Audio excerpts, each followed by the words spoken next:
who's going to have the first possession will be Ardell, Graham, Henderson, and Warman. For the Cats, it'll be Sjoberg, Sargent, Jondro, Kinney, and Cassavant. Houlton with the first possession here, moving right to left on your screen, and it's going to be a turnover for the Shires. Drawing the early assignment here on Sjoberg. We saw Ardell pick up Sjoberg in the last game of the regular season as Sjoberg's got the first 2 points of the game on a nice drive. She blew by Warman. Couple ball screens there, and then they let her have the baseline. Presque Isle's playing man, but Riley Kinney's kind of playing a one-man zone in the middle of the paint, just kind of camped out in there. More than 3 minutes have gone by. Sjoberg with another pull-up. She's got 4 points, and Coach Graham wants to take a timeout.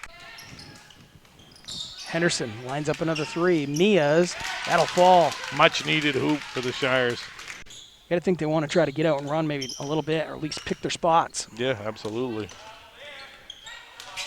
Nice feed from Swallow inside. Ardell will turn around, shot up and in. Yeah, Ardell does well down in the paint. If she can get some decent post touches. It's back within 1 possession until that 3 right there. Riley Kinney showing a range. She bombs one from downtown. A feed from Olivia Henderson. Ardell in the paint. Can't finish. Another offensive board, though, for Ardell. Henderson lines up a 3 and gets it to fall. Houlton doing a little damage on the offensive glass. Mia Henderson with a nice-looking 3 ball. Sjoberg has Johnson on it this time. The step-back 3 won't fall. Rebound. That was a long one out in the corner. It's going to be saved in. The Cats have another possession. Jondro. Kinney passed up that look. Instead, a drive. Jondro, the siege is parted for her, and she takes it and lays it up and in for her first field goal. 5 minutes remains in the opening half. Olivia Henderson said, if you're going to leave me open, I'll take it. Yeah. Looking to get some open shots for Warman. Nice little hesitation move there. Great play by Olivia Henderson. Sjoberg. So it goes inside. Kinney retakes the lead here for the Wildcats. Good move up a nice feed from Sargent, but Presque Isle not afraid to extend the defense. Right, you got to take care of it if you're going to do that. They certainly aren't just going to allow the Shires to hold for one. They're doing triangle high here, which is their typical delay game. There's a little back door. That's the dangerous part about it, is the back door cut always there. Houlton had the look they wanted. Ardell just could not finish. You wait for the players to overplay up top. Get the matchup you want in underneath, and it's going to be Cassavant on the other end, able to lay it up and in. Tough break there for the Shires. Got a layup, and then they gave up a layup the other way. Olivia Henderson, Mia Henderson, up fakes. It's going to be a long 2. Her shot no good, and the horn is going to sound. The Wildcats will take the 2-point lead here into halftime. Got a decent look. Sjoberg calls out a screen. And 2 players go with the screener, and instead of Faith Sjoberg all by her lonesome. Yeah, a little confusion there. Faith might have thrown a little hip fake or ball fake. So the person went back to the screener, and she's able to get all the way to the rim. And Coach Grant can't be happy with that defense. The importance of defensive players being able to talk to one another. Mia Henderson, another 3. She's staying hot. I think she's 3 for 4. As Mia Henderson picked up her dribble, gets the ball back, thought about pulling it. Instead, takes a dribble, steps into a 2. Mia Henderson having a great game here. She's got half the Houlton points. Showed her handle there, didn't she? Looked like Bob Cousy is Jondro's 3-point attempt would not go. Morningstar had a second attempt and then stripped away. It's a 2-on-1.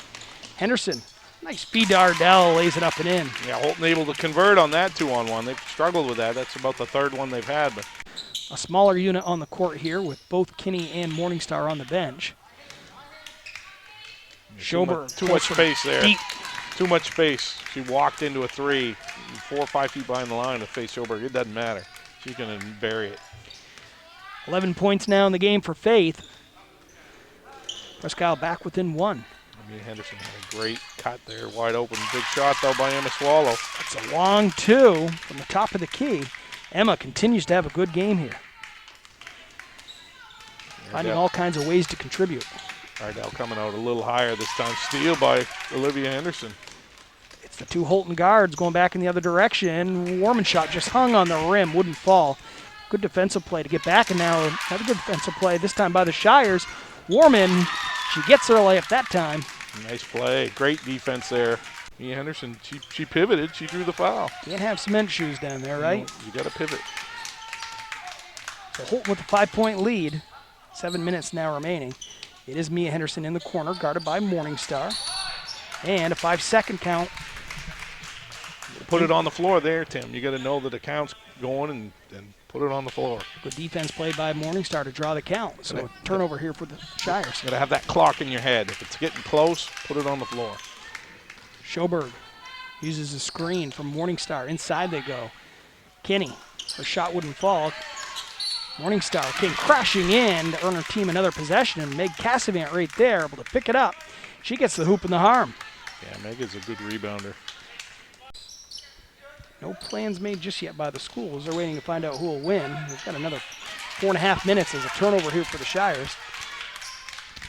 Got good help defense there by Presque Isle. Got a hand in on the drive and knocked it away. Cassavant in the corner, working against Swallow. Rise, got the hoop to go. They're going to count it, and she's got a chance for a second 3-point play. Yeah, big play there. Another big play. Got all the points here for Presque Isle in the quarter. Yeah.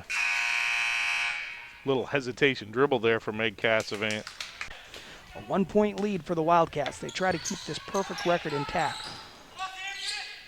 I don't know about a saying about hard to beat a good team 4 times. Definitely saying about beating them 3 times is Cassavant's 3 just a little short. Offensive rebound, though, and the Wildcats making Houlton pay as that was Jondro bearing the shot. Ardell finds Olivia Henderson. Olivia dump down pass. There's Ardell with a finish, and a quick timeout taken by Sean Graham. Maybe saves 3 or 4 seconds. We'll keep it right here. It's all that stands between Presque Isle and a championship game. Houlton would like to push this game into overtime. As the Shires are able to get the ball in bounds, it's going to be Mia Henderson with Cassavant guarding. Olivia tried the bounce pass. Good defensive play by Kinney, keeps the ball alive. Olivia steps back, she's going to take a 3, it's long. Crashing in, it's going to be Emma Swallow. She gets the putback and has got a chance for a 3-point play. She could tie the game. Clutch play by Emma Swallow, nice use of the left hand. Emma Swallow comes flying in on the screen. Out of nowhere, a huge free throw coming up here. With 6.3 seconds left, could send this game into overtime. Of course, that's a lot of time for Presque Isle to still get off the shot. Oh, plenty of time. If this goes, they're probably taking a timeout. Emma's free throw is up and good. She's clutch. I'm going to make them hit a shot from outside. I'm not letting them get all the way to the cup, and I'm going to do whatever I can to keep from fouling, because a foul's a 1-on-1 here. I believe they have 18 fouls, and maybe it's 9, and if it's 9, then it's a 2-shot foul, and certainly you don't want to put them on the line. And we just had a similar situation to this on Saturday, and you saw where looks like the Presque Isle, the Central Aroostook boys able to prevail. Let's see what Presque Isle can do here. Sjoberg advances the ball up court. She's going to have a shot, puts it up off the glass, and Faith Sjoberg has just won the game for Presque Isle, as she went like a hot knife through butter, able to advance the ball all the way up to within 6 feet, just kisses it off the glass for the victory.